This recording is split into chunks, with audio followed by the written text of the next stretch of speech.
Our telephone number, if you want to be with us, 800-282-2882. Now, here is the memory. Defending against shooters.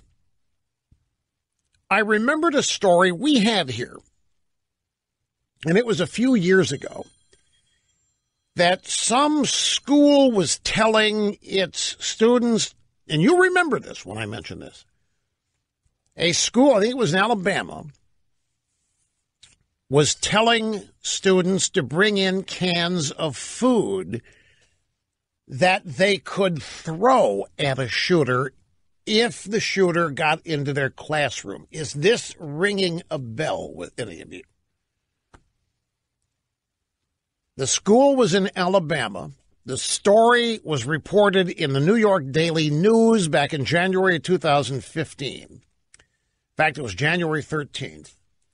Alabama middle school principal tells kids to bring canned goods to class and throw them at possible gunmen. That was the headline in the New York Daily News.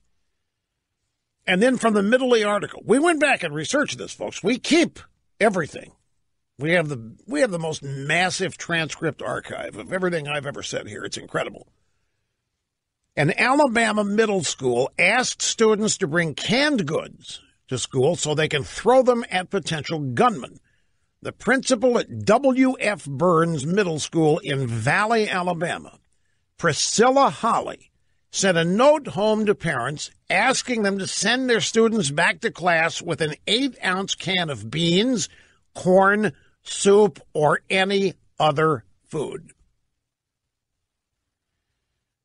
And there was more in the story. Priscilla Holly also said the canned food item could stun the intruder or even knock him out until police arrive. The canned good item will give the students a sense of empowerment to protect themselves and will make them feel secure in case an intruder enters the classroom. This really happens. So you see that there have already been innovative ideas suggested here. I knew I remembered this. It was vague. I didn't mention it because I couldn't specifically remember the place or the date, but it's 3 years ago now.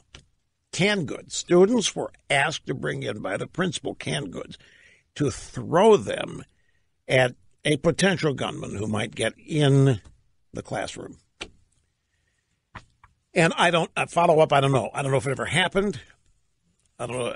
I don't remember anything beyond the original story. That's what we had here in our archive.